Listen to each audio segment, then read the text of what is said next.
Siapakah iblis? Apa saudara? Ngomong sebelahnya, kamu bukan iblis.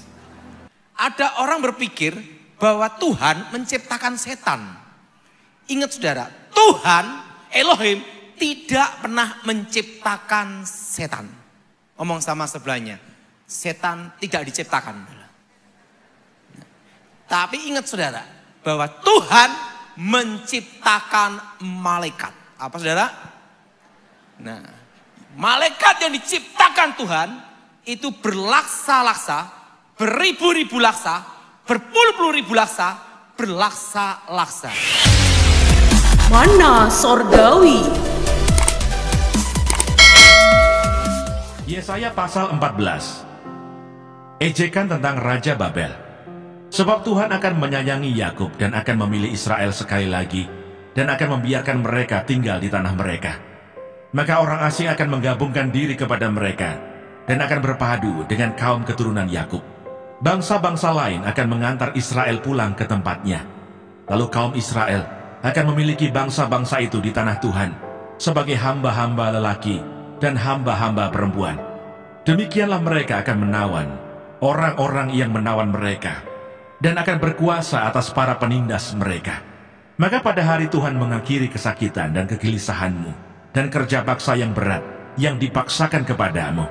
Maka engkau akan mendengarkan ejekan ini tentang Raja Babel dan berkata, wah, sudah berakhir si penindas, sudah berakhir orang lalim.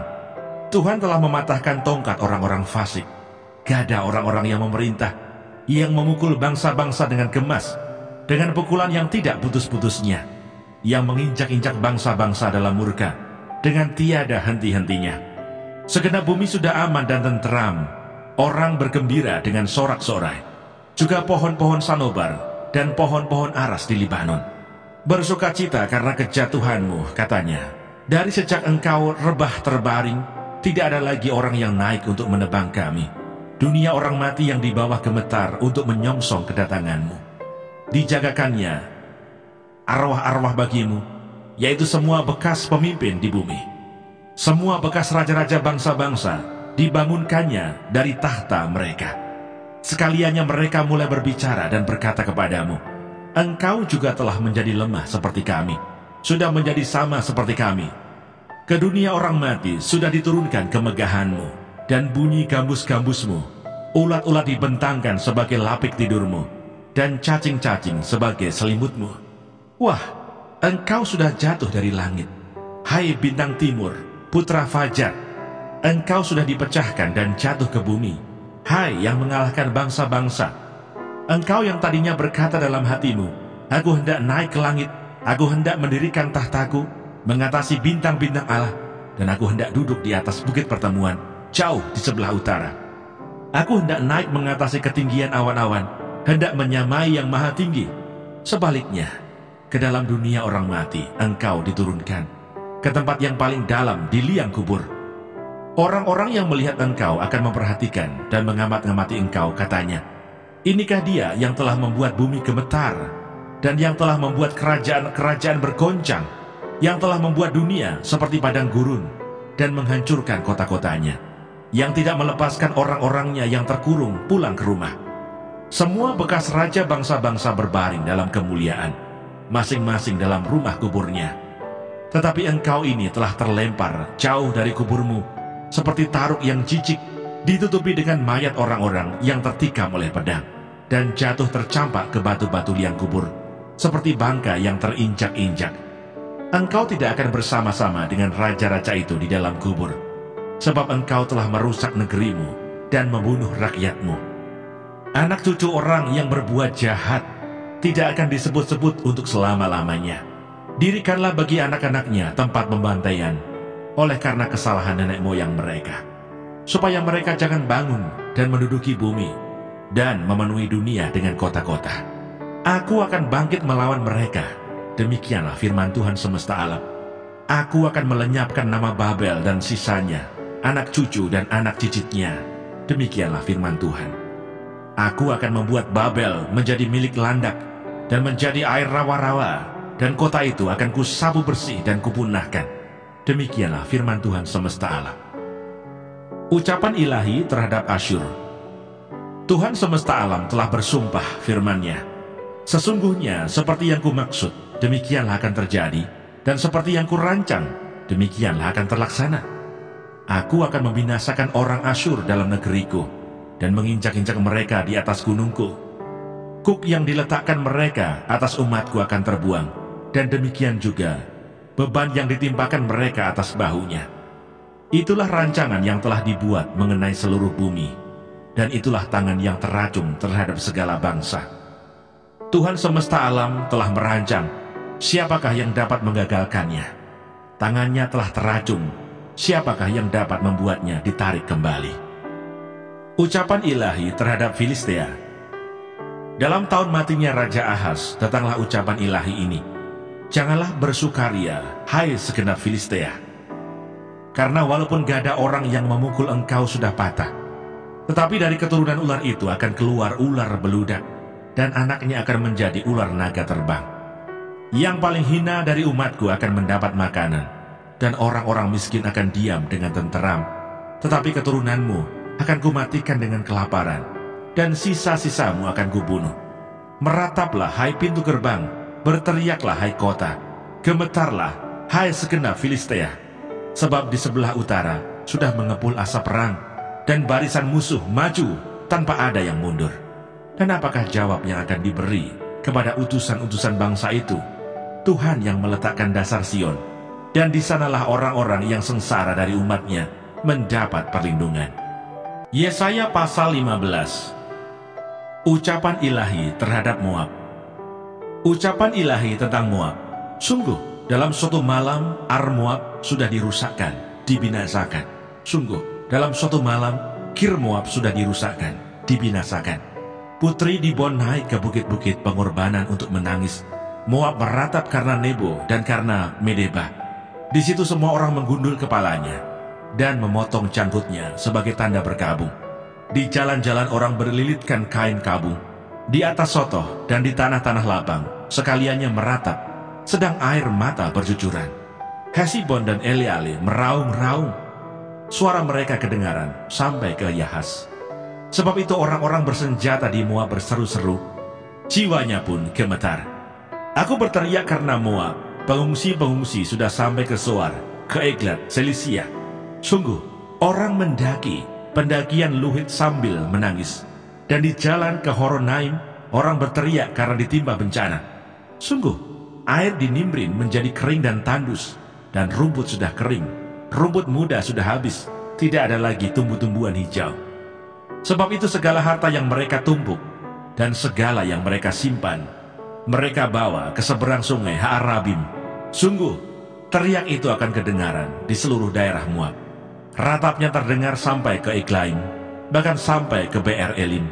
Sungguh, air Dibon telah penuh dengan darah, tetapi yang menimpa Dibon akan kutambah lagi, yaitu singa akan menerkam orang-orang yang terluput dari Moab, dan yang tersisa di tanah itu. Ada orang berpikir bahwa Tuhan menciptakan setan. Ingat saudara, Tuhan, Elohim, tidak pernah menciptakan setan. Omong sama sebelahnya, setan tidak diciptakan.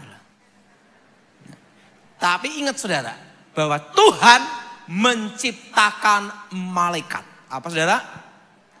Nah, malaikat yang diciptakan Tuhan itu berlaksa-laksa, beribu-ribu laksa, berpuluh-puluh ribu laksa, berlaksa-laksa.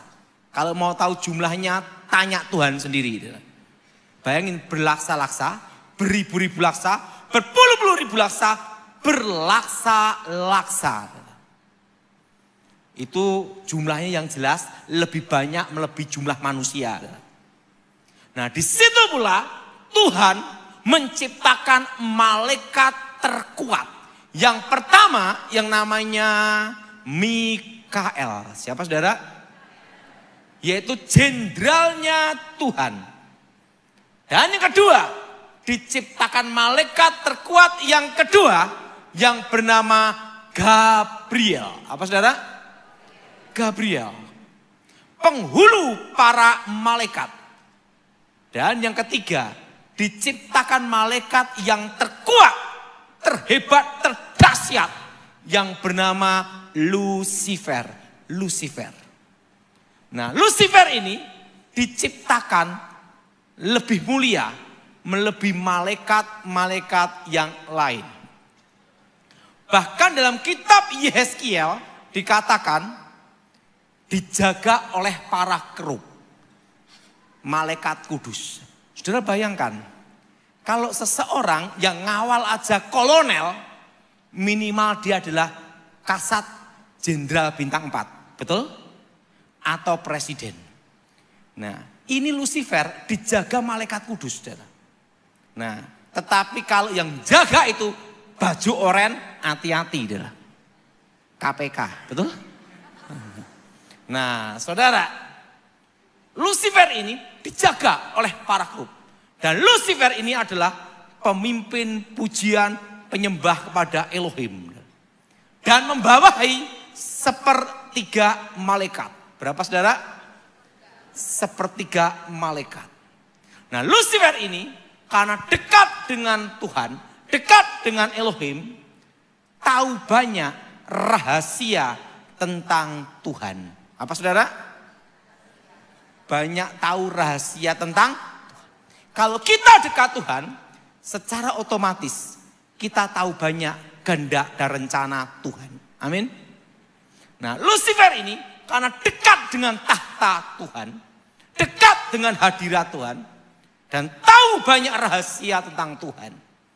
Dan Lucifer ini membawa 1/3 malaikat Tuhan, pemimpin pujian penyembahan. Lucifer ingin menjadi Tuhan. Jadi ingat, saudara, dosa yang pertama kali terjadi itu bukan dosa membunuh, tapi dosa yang paling tua, akar dari segala dosa adalah apa? Kesombongan. Apa, saudara? Yaitu apa? Ingin menjadi Elohim. Apa, saudara? Ingin menjadi apa? Ingin menjadi Tuhan. Kenapa? Karena tahu banyak rahasia tentang Tuhan. Sudah tahu bahwa seorang pencipta pasti tahu kelemahan ciptaannya. Dan seorang guru tidak akan memberi muridnya 100%. Maksimal 75%. Jaga-jaga, murid murtad sikat. Betul? Betul? Nah, Tuhan tidak memberikan semua rahasianya. Ada hal yang tersendiri, yang tersembunyi. Contohnya apa? Termasuk kepada kita. Tentang apa? Kedatangan Tuhan. Betul? Ada rahasia sendiri yang kita tidak boleh tahu. Nabi pun tidak tahu. Malaikat pun tidak. Betul? Contohnya apa? Kedatangan Tuhan. Nah, saudara, Lucifer karena tahu banyak rahasia tentang Tuhan, ingin menjadi Tuhan. Terjadilah pemberontakan di surga. Yang berpihak pada Tuhan 2/3. Yang melawan Tuhan 1/3. Jadi sebelum di bumi main keroyokan, di surga sudah keroyokan tawuran. Kenapa? Terjadilah pertempuran. Elohim Maha Kuasa, Lucifer kalah, dibuang ke bumi. Jadilah iblis. Dan 1/3 malaikat yang jatuh dalam dosa, ikut dalam pemberontakan Lucifer, jadilah setan. Jadi ingat, yang disebut setan itu adalah, dulunya adalah malaikat. Jelas, saudara? Jadi ingat, Tuhan tidak pernah menciptakan kejahatan. Karena segala sesuatu yang diciptakan Tuhan adalah baik. Ngomong salah sebelahnya, engkau juga baik. Amin. Bahwa segala sesuatu diciptakan Tuhan itu semua adalah baik. Waktu Tuhan menciptakan langit dan bumi, dan menjadi hari pertama, kedua, ketiga, semua apa? Baik. Amin. Bahwa segala sesuatu yang dijadikan Tuhan itu adalah baik. Nah, ada satu anggapan yang salah sampai saat ini, bahwa orang mati kecelakaan, rohnya gentayangan, jadi hantu, jadi setan. Itu salah. Bahkan ada yang suster ngesot, berpikir itu setan, itu roh orang mati. Tidak. Kenalilah lawanmu. Tuyul, genderuwo. Ingat saudara, itu adalah penyamarannya saja. Roh setan yang menyamar. Yang disebut setan itu adalah sepertiga malaikat yang jatuh dalam dosa. Nomor 1, rajanya namanya Lucifer, Tante Lucy, betul? Nah, kedua, yaitu apa? Penguasa-penguasa di udara. Nah, kedua penguasa. Nah, ini pertama Lucifer, kedua apa? Penguasa. Ketiga, penghulu-penghulu. Nah, penguasa itu bicara tentang apa, saudara? Setan yang punya kuasa atas satu negara. Makanya di dalam dunia setan itu ada namanya batas teritorial. Setan Indonesia masuk ke Singapura, kekuatannya berkurang 50%. Kenapa? Harus ada izin mutasi pindah. Makanya ilmu kuasa gelap setingkat hebat apapun di tanah Jawa, bertarung ada di Kalimantan, pasti kalah. Kenapa? Ada namanya teritorial. Nah, kalau antar provinsi, yang ketiga namanya penghulu. Apa, saudara? Itu antar pulau, antar provinsi. Itu namanya apa?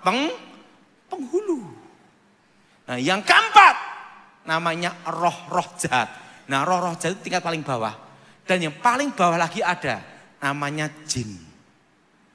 Jadi ingat saudara, yang disebut jin, yang disebut setan, yang disebut roh penghulu, penguasa kegelapan, itu adalah sepertiga malaikat yang jatuh ke dalam dosa. Bukan arwah orang mati.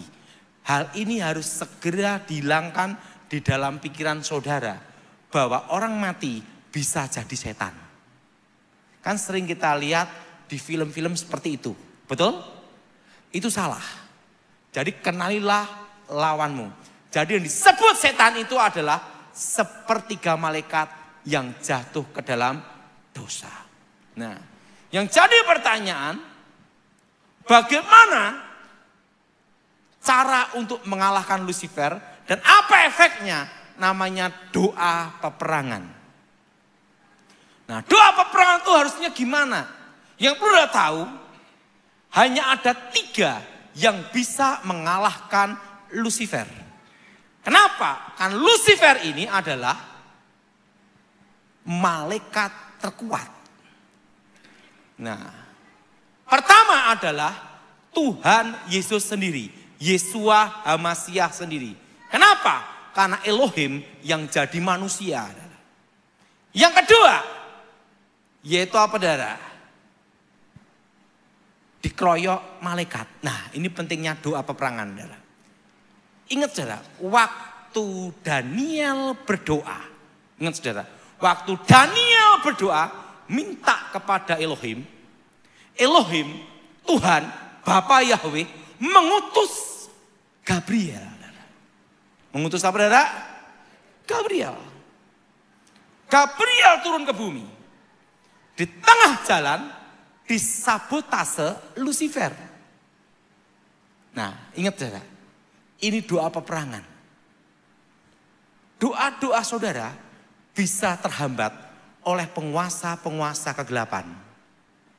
Buktinya apa? Daniel berdoa. Elohim mengutus siapa? Gabriel. Gabriel itu adalah penghulu malaikat loh, saudara. Yang nyegat siapa? Penguasa media Persia. Yaitu apa? Lucifer. Apa yang terjadi? Gabriel kewalahan menghadapi Lucifer. Kenapa? Karena Lucifer adalah malaikat terkuat. Gabriel minta tolong ke siapa? Mikael. Maka Alkitab itu berkata bahwa doa itu tidak boleh jemu-jemu. Harus berdoa terus. Kenapa? Karena di udara ini ada namanya pertempuran antara gelap dan terang. Apa saudara? Pertempuran antara apa? Pertempuran antara gelap dan terang. Maka harus doa terus. Maka doa itu tidak boleh berhenti. Maka doa itu adalah nafas. Kenapa? Karena di udara ini ada pertempuran. Buktinya apa? Daniel berdoa. Daniel ini kurangnya apa? Dia seorang pendoa. Pendoa syafaat. Sekalipun rajanya perintahkan tidak boleh berdoa kecuali pada raja, tetap dia berdoa. Itu aja doanya bisa dihambat, saudara. Ingat saudara, Daniel kurangnya apa? Saya sama Daniel kalah jauh, betul? Hidup kudusnya gimana, puasanya gimana, pelayanannya gimana. Hikmatnya aja luar biasa. Tapi doanya aja bisa terhambat. Buktinya apa? Waktu Elohim mengirim berkat. Makanya saudara, doa itu harus tetap setiap hari adalah nafas. Amin. Nah, apa yang terjadi? Gabriel kewalahan minta tolong Mikael. Terjadilah pertempuran di udara. Lucifer kalah. Lari. Mikael kembali kemana? Surga. Dan Gabriel menemui Daniel untuk memberikan wahyu akhir zaman. Jadi saudara, doa itu harus setiap hari, setiap saat, setiap jam. Kenapa? Karena di udara ini ada namanya pertempuran. Ada apa saudara? Ada apa saudara? Pertempuran. Nah, apalagi ini musim pilpres saudara. Itu yang laku itu apa saudara? Pendeta, kiai, dukun. Laku. Betul? Betul? Betul? Saudara, ada satu pelajaran yang saya pahami waktu saya ngawal presiden Pak SBY 2004 sampai 2014. Almarhum Jenderal Edi Wibowo memberi saya suatu wawasan, di mana wawasan itu sampai sekarang saya pegang seumur hidup. Kata-katanya seperti ini, sampai sekarang ada dalam hidup saya. Waktu kita berkuasa, jangan sewenang-wenang, karena masih ada yang maha kuasa. Betul? Tetapi ingat, kalau kita tidak berkuasa, jangan buat masalah. Jangan bikin masalah. Kenapa? Karena diawasi sama yang berkuasa. Betul? Lebih baik gimana jenderal? Satu hal. Ikut pada alurnya. Dan ingat. Pada waktu musim pilpres. Jangan menjelek-jelekan.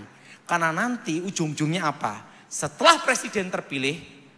Rata-rata nanti koalisi, gabungan, bersatu kembali. Betul? Betul? Misalnya, satu jelekin calon presiden ini. Wah, apalagi ini sekarang kan 2 putaran. Betul? Bisa 2 putaran ini. Bisa 1 putaran atau bisa 2 putaran. Ada 3 capres. Satunya jelekin. Musuhin. Oke. Masuk putaran kedua. Yang dimusuhi ini gabung sama yang satunya lagi. Yang jelekin gimana? Oh akhirnya kongsi. Betul enggak? Betul? Makanya saya kasih tahu. Jangan menjelekin partai manapun juga.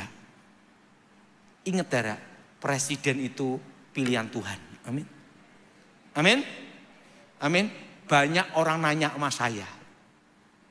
Karena saya ini yang meramalkan Gibran cawapres. 2021 waktu itu saya di rumahnya kepala staf presiden Jenderal Muldoko. Karena kebetulan saya kenal beliau, ngomong sama saya, Pak Daud, Menurut Pak Daud gimana? Wapres itu nanti, cawapres loh ya. Bukan wapres loh ya. Kan kalau wapres udah jadi. Kalau masih calon, betul? Karena banyak orang bingung nanyain saya. Pak Daud, cawapres nanti gimana? Perlu jenderal tahu. Cawapres terkuat nanti Gibran Rakabumi.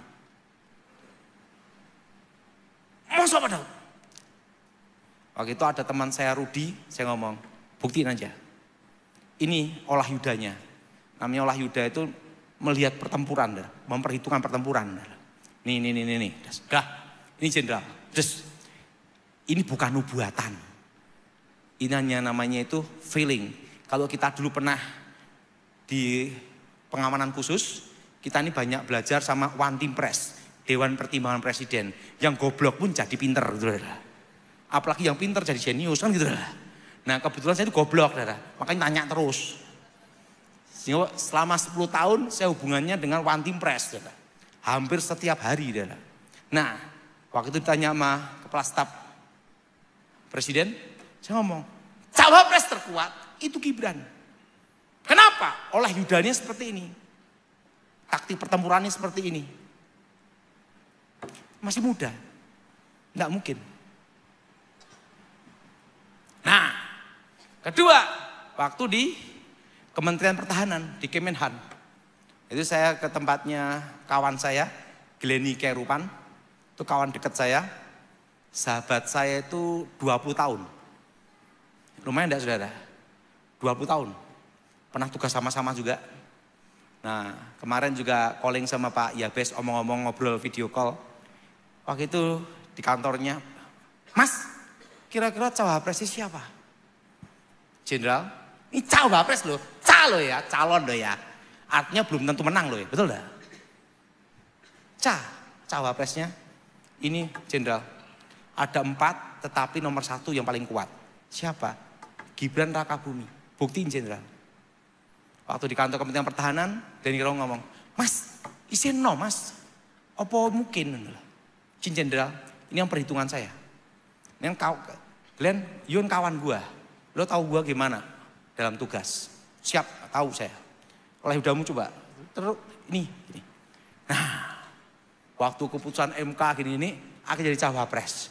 Nah, sejak itu saya di mana-mana ditanya, Pak Daud, presidennya sopo? Karena Pak Daud sudah memperhitungkan pertempuran dan tepat. Nah, karena itu namanya olah yuda. Memperhitungkan pertempuran. Olah data adalah. Nah, waktu itu saya ngomong. Ada di pesawat itu, ada pendukungnya Ganjar, ada pendukungnya Prabowo, ada pendukungnya Anies. Komplit. Satu pesawat, nanya ke saya semua. Berapa orang? Pak Daud kan tepat sekali dalam instingnya ini. Karena ada namanya itu data intelijen, ada namanya insting intelijen. Ya. Insting itu banyak pengalaman di dalam praktek lapangan. Saya ngomong satu tak. Ingat loh ya, saya tidak bicara Tuhan berfirman. Saya hanya memberitahu calon presiden. Artinya itu belum tentu jadi. Langsung mendukung Anies ngomong, Alhamdulillah. Pendukungnya Ganjar, Kristen, puji Tuhan. Pendukungnya Prabowo, kehendak Tuhan yang jadi. Jadi dalam pesawat itu nanya, saya ditanya itu terus lah. Saya beritahu, capres, cawapres. Ingat, belum pres loh, betul? Nah, tapi ingat saran saya satu, jangan menjelekkan. Kenapa?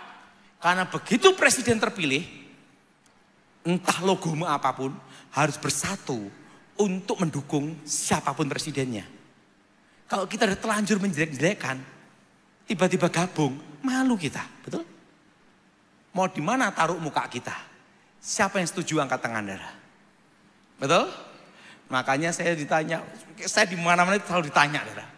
Waduh, saya sok kumpul sama di pesawat tanya. Nanti pas jalan kemana, Pak, gimana Pak? Udah, saya beritahu. Ingat, segala kemungkinan itu terjadi. Saya masih ingat Waktu penuh, ingat segala sesuatu harus apa saudara? Bijaksana. Artinya apa? Jangan menjelekkan. Karena apa? Malu sendiri nanti. Nah, saudara, di dalam doa itu harus apa? Terus menerus. Apa saudara? Apa saudara? Terus apa? Kenapa? Karena apa? Ada namanya pertempuran. Apa saudara? Buktinya apa? Daniel itu kurang doanya apa? Kurang hidup kudusnya gimana? Pelaku firmannya kayak apa? Itu aja doanya bisa, berkatnya aja bisa terhambat. Ngomong sama sebelahnya, apalagi lo. Betul? Betul? Daniel kurangnya apa? Maka doa itu harus setiap hari. Alkitab berapa? Doa itu nafas. Amin. Kenapa?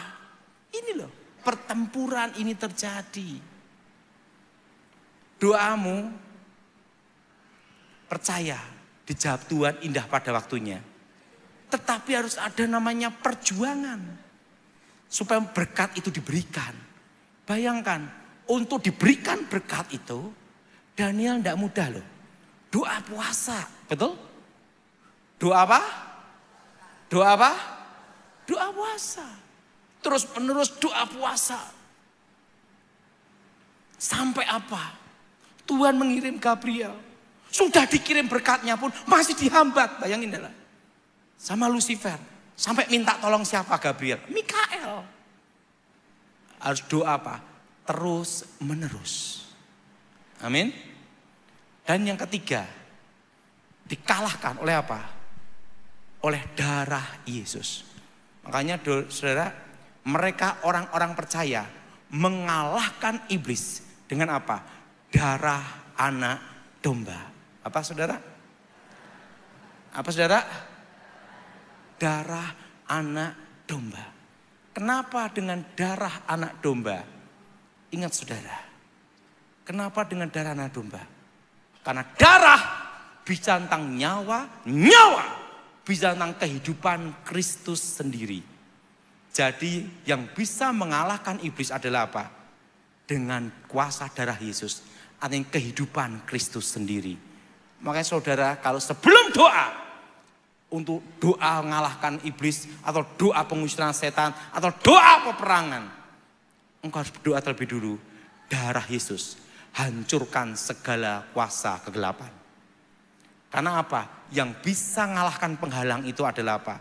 Kuasa darah Yesus. Apa saudara? Kuasa apa? Maka doa peperangan itu apa? Darah Yesus hancurkan segala roh-roh di udara.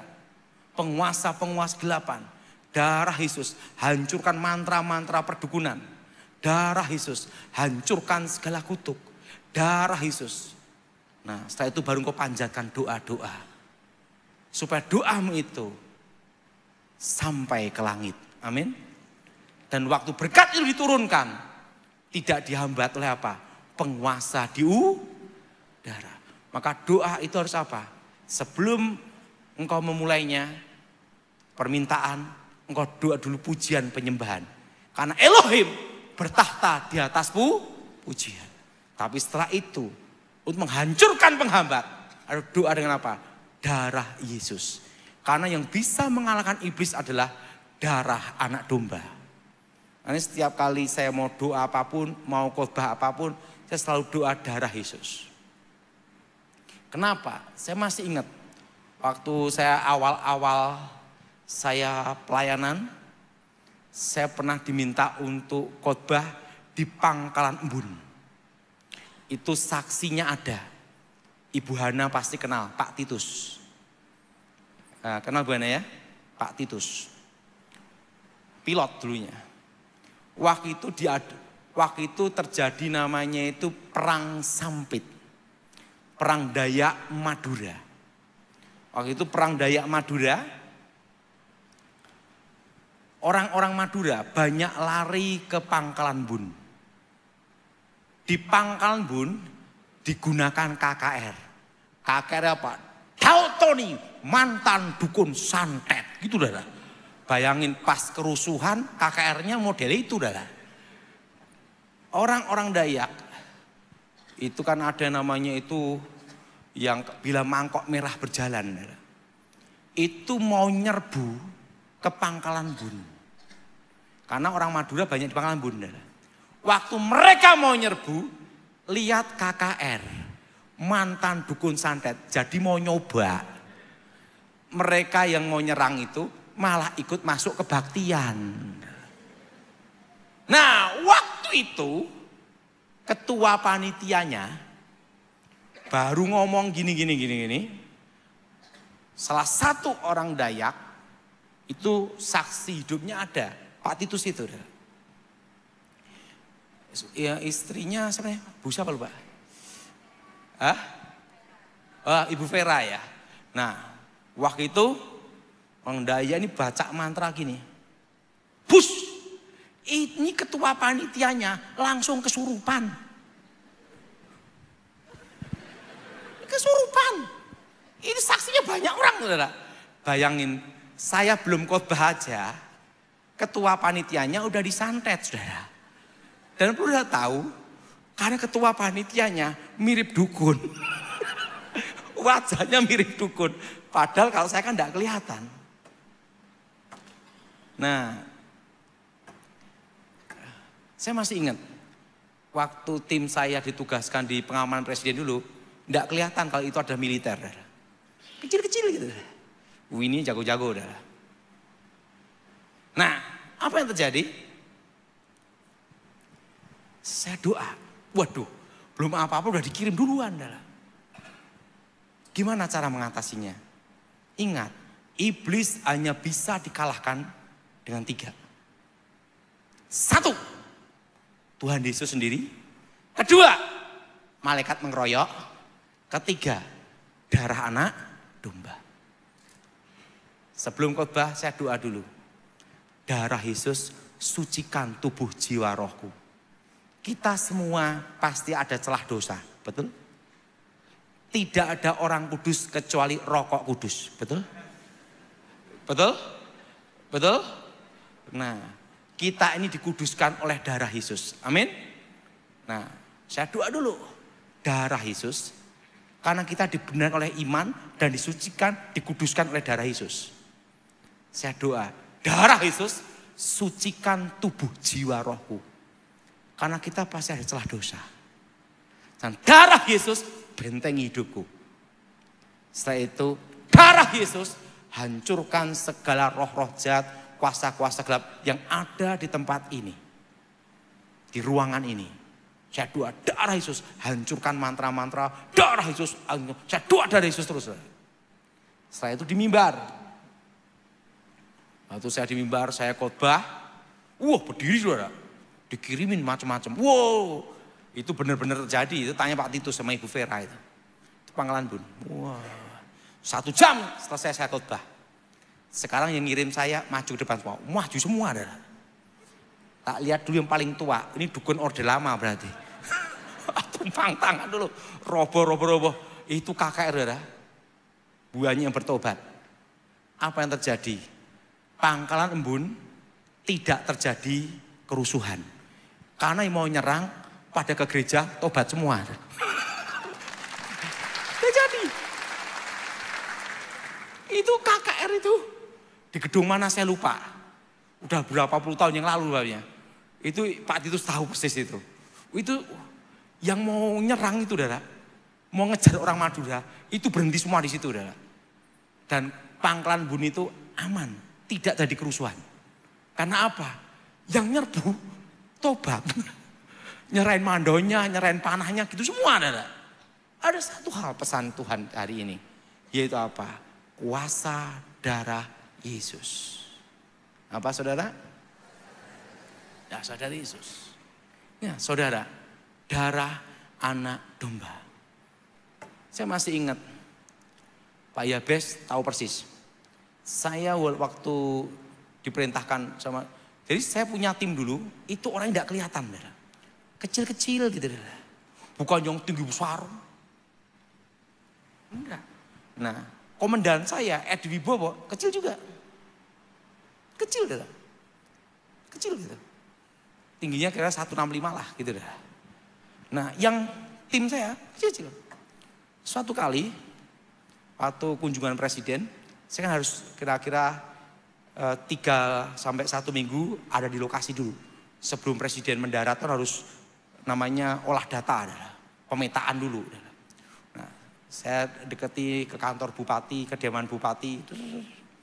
Nah, mantan suami bupati itu ngeliatin, kok ada orang kecil ini kok selalu di sini terus, ngawasin terus, jalan-jalan. Ini siapa itu? Apa yang terjadi?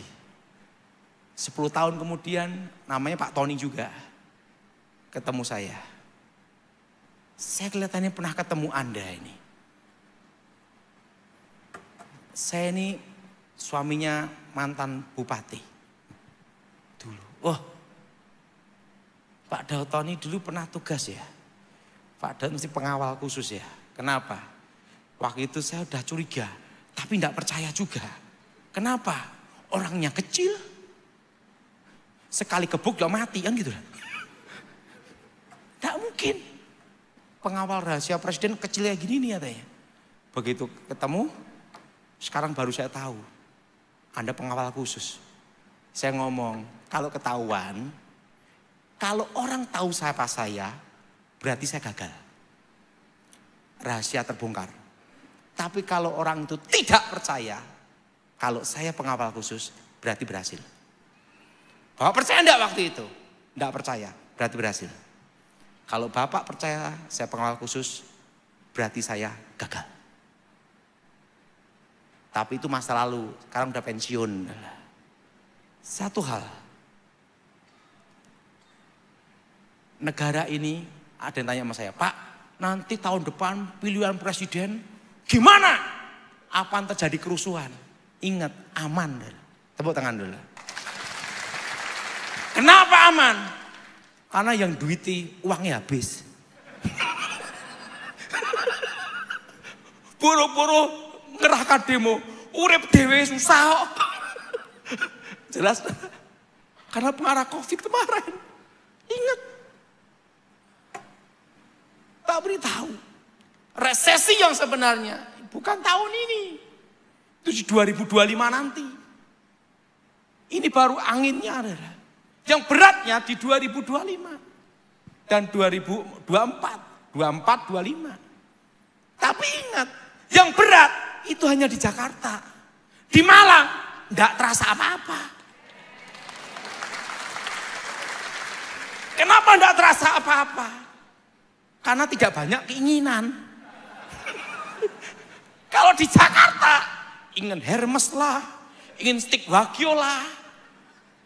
Kalau di Malang, nontonnya apel, ya makan apel. Aman udah. Jadi dampak resesi ekonomi itu gimana? Yang terasa itu hanya Jakarta sama Surabaya. Kalau desa-desa, udah biasa. Udah kebal. Ini baru heboh. Pak Daud, ada nyamuk muda gini-gini. Nyamuknya minggat. Kenapa? Nonton orang Indonesia. Wong corona aja wedi apalagi nyamuk. Bayangin, corona aja sekarang semua buka masker, betul? Ada yang pakai masker, tapi banyak yang buka, kan gitu dah. Dablek-dablek, betul enggak? Satu hal, hidup dan mati itu di tangan Tuhan. Amin. Amin. Amin. Jadi ingat, resesi ekonomi Malang tidak berdampak. Yang berdampak hanya Jakarta, Surabaya. Jelas? Pak, perlu enggak kita kerja di Jakarta? Enggak usah, wong kono susah ngopo parani, betul enggak? Di sini wae. Enggak usah pindah Jakarta atau pindah Surabaya. Di desa-desa, di kota-kota kecil, pinggir-pinggir, jalanin aja. Karena ingat, dampaknya itu hanya 2 kota itu aja. Kenapa? Karena banyak keinginan. Jelas? Mana Sorgawi.